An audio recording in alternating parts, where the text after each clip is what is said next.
Oke, selamat bergabung kembali dengan kita akan melanjutkan kembali topik pembahasan kita. Kita akan masuk tujuan belajar 2 dari sifat-sifat discrete Fourier transform.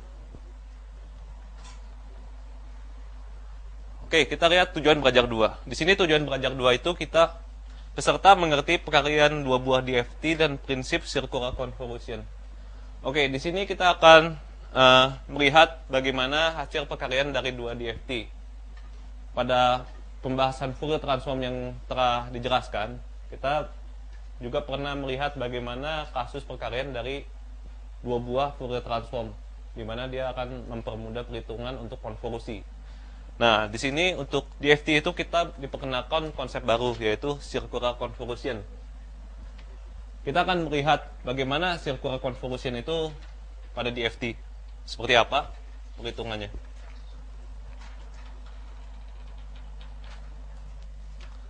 Oke, sekarang kita akan melihat perkalian dua buah DFT. Di sini kita mempunyai dua sinyal, X1 dan X2. Kita definisikan DFT untuk sinyal X1 adalah X1K besar K. Di sini untuk DFT-nya adalah sigma n dari 0 n1 X1 n E min J 2 pi K n per n besar, di mana K-nya dari 0 sampai n-1. Demikian juga untuk sinyal X2, kita punya DFT-nya X2K. Oke, sekarang kita definisikan DFT yang baru merupakan perkalian dari dua buah DFT yang lain. Di sini kita definisikan X3K sama dengan X1K dikali X2K. Oke, di sini kita tidak akan menjelaskannya bagaimana penurunannya ya, itu bisa dibaca di buku. Di sini kita dapatkan bila kita melakukan inverse DFT ya dan analisis dari yang ini, kita akan dapatkan di sini X3N.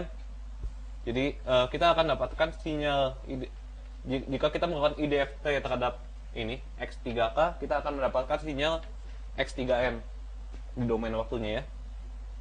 Nah, kita akan dapatkan X3N itu adalah sigma N dari 0 sampai N-1 X1N X2 M dikurangi N.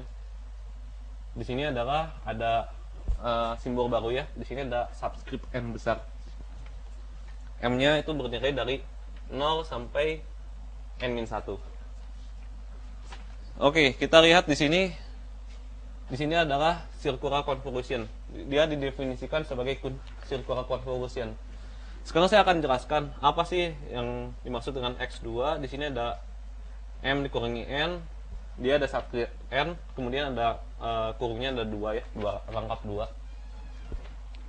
Oke, sebenarnya untuk kasus yang ini kita melihat X2-nya itu sebagai variabelnya, untuk fungsinya itu sebagai fungsi bilangannya itu adalah bilangan yang sirkular. Artinya kita menggunakan sistem bilangan tertentu. Di sini adalah sistem bilangan N.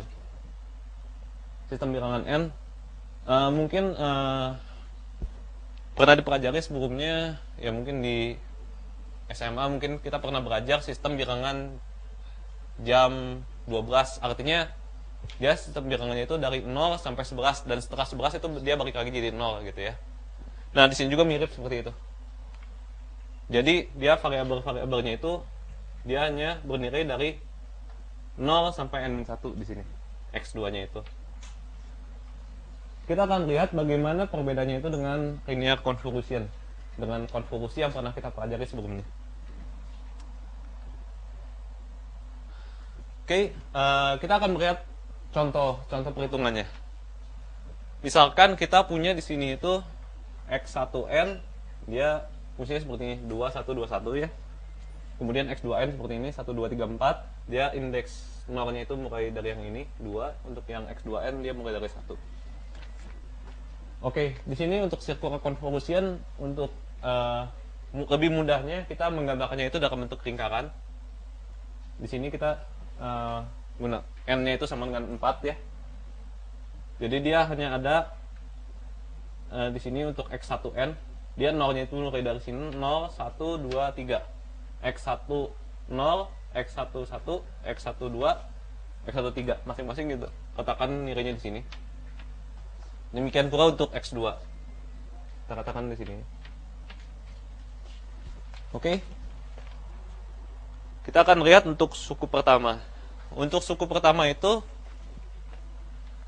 dia X1 ini suku pertama itu kan ini ya, yang sigma yang pertama yang akan kita jumlahkan untuk n sama untuk dia berdiri 0, n sama dengan 0.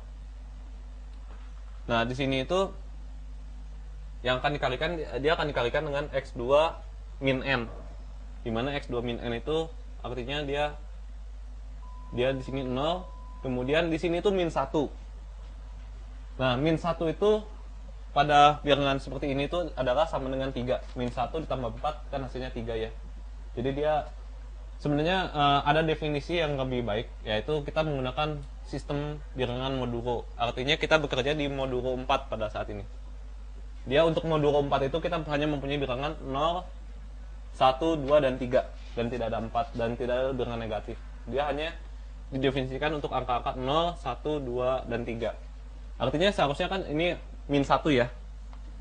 Untuk min 1 dia akan berubah jadi 3 pada bilangan seperti ini. Kemudian untuk yang min 2 dia akan 2, min 3 dia akan nilainya 1.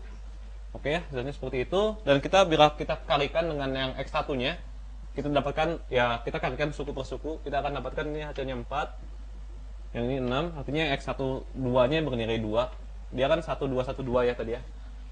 Dia akan dikali 2 jadi 6, yang ini kali 1, yang ini kali 2 juga, jadi nilainya 2. Oke, di sini kita akan dapatkan X30. X30 adalah penjumlahan ini, 2 tambah 2 tambah 4 tambah 6, dia hasilnya 14. Oke, kita lihat suku berikutnya. Di sini suku berikutnya itu adalah 1 min n. Jadi untuk kalau kita masukkan n-nya 0, di sini adalah x21. Dia ini. Kemudian jika kita masukkan 1, dia di sini ini salah. X20.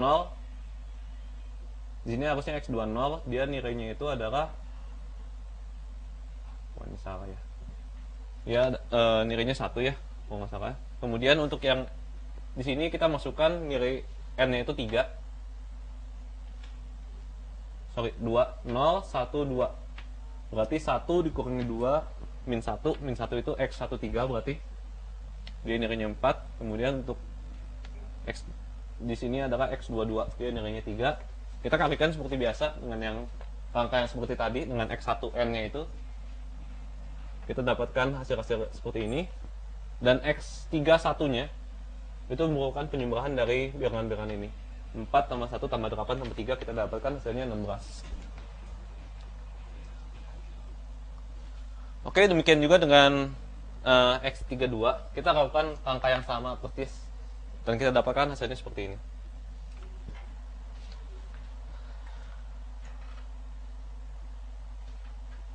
Wah, ini salah nih. Wah, ini sorry, ini ada kesalahan. Untuk X33-nya juga kita akan dapatkan seperti itu ya.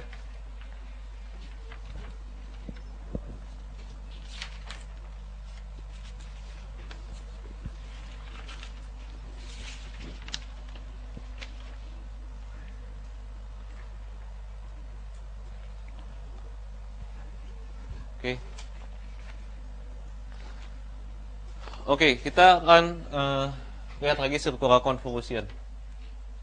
Di sini kita punya sifat circular convolution, di mana jika kita mempunyai dua buah sinyal X1 dan X2, ini DFT endpoint-nya adalah masing-masing X1K dan X2K, maka kita dapatkan jika kita melakukan circular convolution pada X1N dan X2N, jadi kita melakukan circular convolution pada time domain, maka kita akan dapatkan hasil DFT-nya itu adalah hasil perkalian dari DFT yang ini X1K dikalikan dengan hasil DFT dari X2N, yaitu X2K.